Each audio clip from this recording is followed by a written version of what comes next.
කෙලවෙලා අනින්නේ. ඒතර හෝ කෙලවෙයි නැත්තම් හරිද? ඒතකොට ඒකත් අර තව පොඩ්ඩක් අර අනතුරු ඇඟවීම තීව්‍ර කරනවා.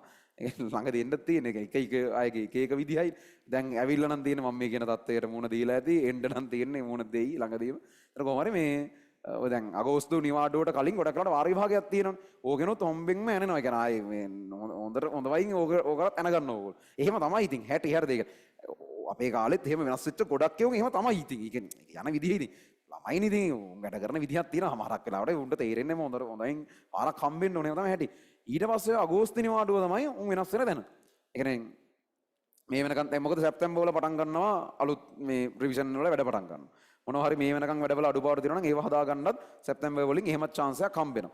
අගෝස්තු වල හරියට plan කළා. අගෝස්තුවේදී ගොඩාක් වෙලාට අලුත් පාඩමකුත් පටන් ගන්නවා. තමන් යන හැම පන්තියෙම වගේ. මොකද එක්ස්ට්‍රා ක්ලාසස් දාන්න chance එකක් හම්බ වෙනවනේ. ඉතින් ෆිසික්ස් පන්තියේත් මොකක් කරේ අලුත් පාඩමක් අඩු ගානේ පාඩම් දෙකකින් එකක් කරේ අලුත් එකක් පටන් ගන්නවා. කෙමිස්ට්‍රි වලත් එහෙම වෙනවා. දැන් කෙමිස්ට්‍රි නම් අලුත් පාඩම් දෙකක් නෑ එකක්. එක අලුත් පාඩමක් වැඩිපුර කරනවා මාස. බයෝ මැත්ස් වලත් එහෙම වෙයි බොහෝ වෙයි. ඒතකොට අර ආයේ පැතුනොත් පොඩි ෆ්‍රෙෂ් ස්ටාර්ට් එකක් එනවා. ඒතර මේ අඩුපාඩු තිබ්බට අවුලක් නැහැ. ඒ පාඩම් ෂේප් එකේ කරන් යන්න පුළුවන් මුල අඩුපාඩු තිබ්බා. ඒ පාඩමේ ඉඳන් ට්‍රැක් එකට වැටුණාට පස්සේ සැප්තැම්බර් වල අවශ්‍ය ටිකට රිවිෂන් ගියා. ටක් ගාලා මේ මුල් පාඩම් ඕන ටික කවර් කරගත්ත රිවිෂන් නතර කරා. රිවිෂන් දිගින් දිගට යන්න ප්ලෑන් තියාගන්න එපා. තියරි එකෙන් විතරක් මේක කරගන්න පුළුවන්. රිවිෂන් තියෙන්නේ තියරි වල හරියට වැඩ කරගන්න බැරි වෙච්ච ළමයින්ටයි සෙකන්ඩ් සයි තර්ඩ් සයි ළමයින්ටයි. Tamanට අඩුපාඩු වුණා නම් ඇවිල්ලා හදාගන්න. ඒක රිවිෂන් මේ හැමෝටම එන්න අර ඒක තව ව්‍යාපාරික එහෙම තව පුළුවන් තරම් පන්ති වල ළමයි ගන්න කරන එක නෙවෙයි. ඒකට එන්න එපා කියලා කියන්නේ තියරි ළමයින්ට. අවශ්‍යම නම් විතරක් ආව කවර් කරගත්තා පුළුවන් තරම් ඉක්මනට නතර කරලා තනියෙන් වැඩ කරන්න. ඒකයි ඕන්නේ මේකට. එහෙම සම්පූර්ණ රීස්ටාර්ට් එකක් ගන්න පුළුවන් තැනක් මේක. පොඩ්ඩක් ඕගොල්ලෝ හිතලා ඒක ආපස්සට ට්‍රැක් එකට එන්න. ඔය හදාගෙන යන්න පුළුවන්. ලකුණු මම අර ප්‍රශ්නේ අහපු නිසා මේ ඔක්කොම කිව්වා. මගේ ලකුණුත් එක සංසන්දනය කරන. ඇත්තටම අපි ලකුණක් දන්නේවත් නැහැ ඒ කාලේ වෙයි. කීයක්ද ලකුණු කියලා. ඔයාලට ගන්න එහෙම දන්නවා හරි.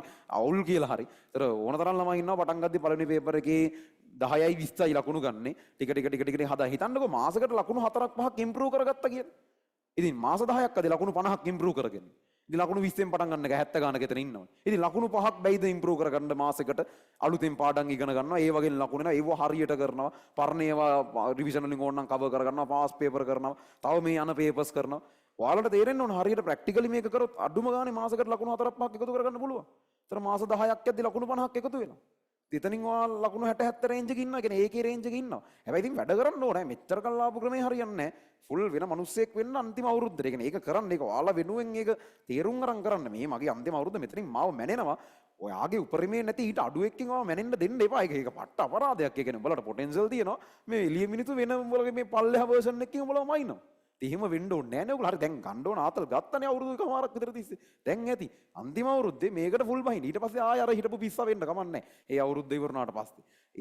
මේ අන එකට පොඩ්ඩක් අර වෙන මානසිකත්වයකින් මේකට එන්න අර තමන්ගේ ළමාලා පිටි ගොන් මානසිකත්වෙ ටික අයින් කරලා දාලා වෙන වැඩකට කියලා ફોකස් වෙලා කරන්න මේක. අපි 6 වෙනි ප්‍රශ්නේ ටක් ගාලා බලලා වීක්ලි එක ඉවර කරමු. ඊට පස්සේ අද වැඩේට යන් අපි. මේක තියෙන්නේ දුබල භස්මයක උදාසීන කරන